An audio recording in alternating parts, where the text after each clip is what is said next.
Prezado amigo telespectador da TV Mundo Maior, estamos iniciando mais um programa Abrindo a Bíblia na TV.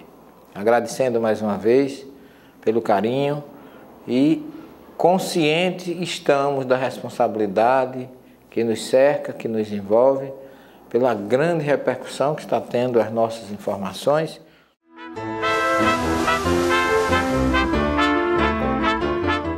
Eu tenho um e-mail aqui da nossa querida irmã Maria Adelaide da Silva Pinto, da cidade do Porto, Portugal.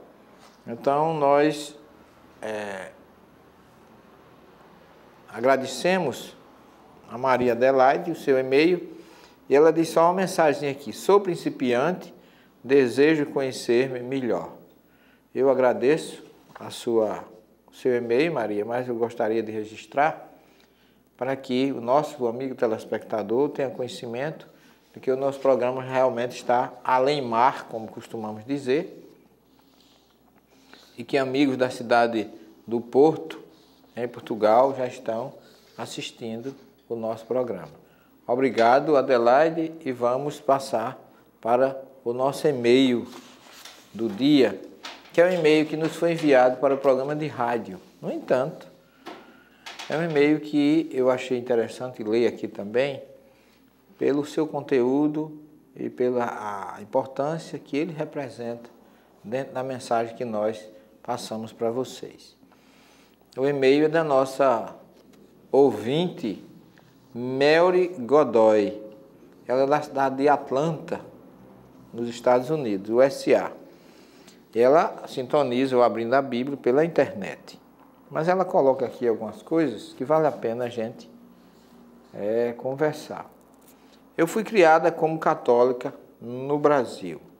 Quando eu vivia no Brasil, eu pensava que o espiritismo era aqueles centros espíritas onde as pessoas recebiam espíritos. Durante 23 anos, eu convivi com cristãos e frequentei igrejas cristãs aqui nos Estados Unidos. O meu amigo que mora comigo é espírita, e por este amigo eu vi os trabalhos do Sr. Evaldo, que opera a Mansão das Crianças Desamparadas. E isso me fez respeitar muito o Sr. Evaldo. E eu fui aos poucos entendendo um pouco mais sobre o espiritismo. Bem recentemente eu comecei a escutar a Rádio Boa Nova. Eu estou achando o material exposto pela rádio, maravilhoso e vastíssimo, mas eu tenho muitas dúvidas quanto ao Evangelho segundo o Espiritismo. Esta Bíblia que o espírita usa é a mesma Bíblia usada pela Igreja Católica, pela Igreja Evangélica, pela Igreja Batista?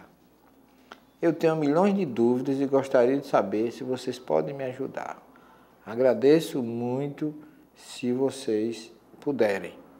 Melry. Olha, Melry, o teu e-mail ele tem uma conotação assim, muito ampla, como os meus caros amigos telespectadores puderam ver e ouvir, mas a sua dúvida é da grande maioria dos não espíritas, que acham que espiritismo não é evangelho, que acham que espiritismo não tem nada a ver com Bíblia, que acham que espiritismo é uma coisa separada, que espiritismo tem uma conotação,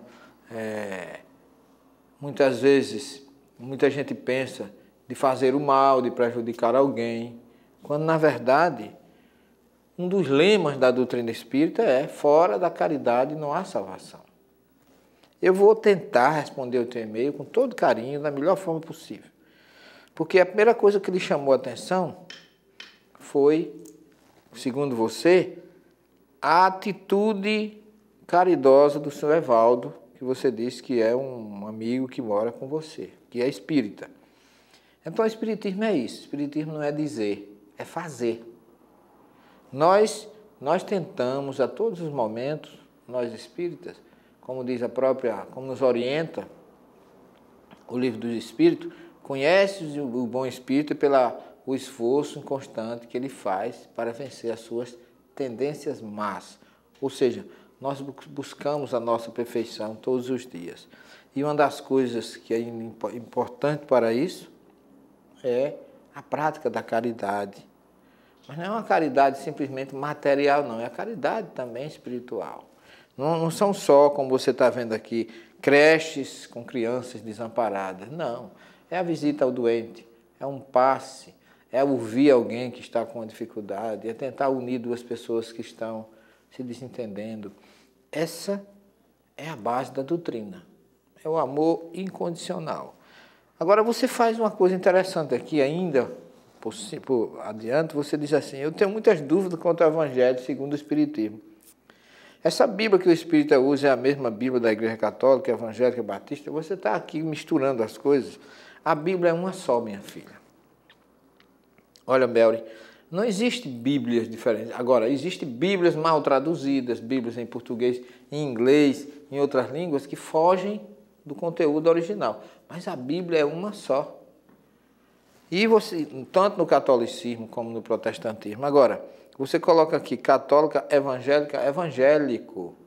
É toda aquela pessoa, aquela doutrina que segue o evangelho. Portanto, o evangélico é o católico, praticante, é o protestante e é o espírita. Nós espíritas somos evangélicos. Ninguém é mais evangélico ou tenta ser do que eu. Porque ninguém busca mais a mensagem de Jesus com fervor, com vontade de assimilar e praticar, porque ele diz, no Evangelho de Mateus 5,19, que ai daquele que alterar um só iude da Torá e ensinar assim aos meus filhos. Será chamado o menor no reino dos céus. Mas aquele que ensinar e praticar será considerado o maior no reino dos céus. Portanto, o Evangelho segundo o Espiritismo é o mesmo Evangelho de Jesus. Qual é a diferença? Kardec, na sua sabedoria e na sua assistência direta do Espírito de Verdade, ele pegou todo o código, todo o ensino moral de Jesus e colocou na obra que ele chama Evangelho segundo o Espiritismo. E ele justifica. Ele diz que se os milagres, se as predições, se os dogmas, se as parábolas de Jesus têm interpretações duvidosas ou desencontradas, ou podem gerar choque, o seu ensino moral jamais. Então ele pega exatamente o ensino moral. 75% desse ensino moral vem do Sermão do Monte, dessa obra que nós estamos falando aqui. O que eu estou falando aqui, praticamente tudo tem nas obras de Kardec, porque a essência da obra dele é o ensino moral de Jesus. Portanto, Melry, o que você está colocando aqui, eu já tive a oportunidade também de ver essa surpresa de muitas pessoas que não conhecem o Espiritismo, nem têm interesse de conhecer e ainda o condena, de se surpreenderem quando veem o que é realmente que os espíritas fazem. Eu não estou absolutamente puxando a brasa para a sardinha, porque você também, em todas as religiões, você encontra pessoas que quase sempre, que podem não seguir os seus postulados. Mas eu queria dizer para você uma coisa. Eu não conheço o ex-espírita, eu conheço o ex-católico, eu conheço o ex-protestante, mas ex-espírita não existe. Sabe por quê? Porque quem realmente assimila, quem recebe, quem aceita e quem vive os postulados da doutrina espírita, nunca muda, nunca deixa de ser. Porque é uma doutrina consoladora, confortadora e libertadora pelos seus ensinamentos. Porque ela não manda você mudar os outros, ela pede que você mude a si mesmo. E quando você muda a si mesmo, fica muito fácil de entender as outras pessoas. Essa é a questão. No nosso curso de Ciências das Religiões, aqui na universidade, a gente encontra muita surpresa, pessoas que não conheciam a doutrina e que passam a ter um outro comportamento, outra atitude. Daí a importância desse curso que nós realizamos aqui, porque nós estudamos todas as religiões sem absolutamente fazer proselitismo, não é o nosso interesse. O que é que a gente chama de fazer proselitismo? É querer que as pessoas passem a militar ou a deixar suas religiões para vir para a nossa religião. E nós não fazemos isso. nós fazemos a nossa parte. Procuramos servir e amar indistintamente e a viver em paz com pessoas que pensam diferente de nós, porque a gente pode muito bem praticar o amor, a compreensão, viver em harmonia, em tranquilidade, convivendo com pessoas que têm pensamentos diferentes e religiões diferentes. Eu te agradeço pelo e-mail e mostro a minha alegria por receber um e-mail de tão longe, isso exatamente sobre uma dúvida que é tão comum entre as pessoas de outras religiões. Você que está me vendo aí, se você não é espírita, se você é cristão, ou judeu, ou muçulmano, qualquer, não importa qual é o teu princípio, mas se você não conhece o espiritismo, antes de combatê-lo, procure conhecê-lo. Faça como nós espíritas quase sempre fazemos. A gente lê sobre islamismo, a gente lê sobre judaísmo, a gente lê sobre espiritismo, a gente lê sobre catolicismo, protestantismo. Nós estudamos as outras religiões para que nós possamos respeitá-las por conhecê-las. Não critique nem condene aquilo que você não conhece. Mary Godoy, obrigado pelo seu e-mail.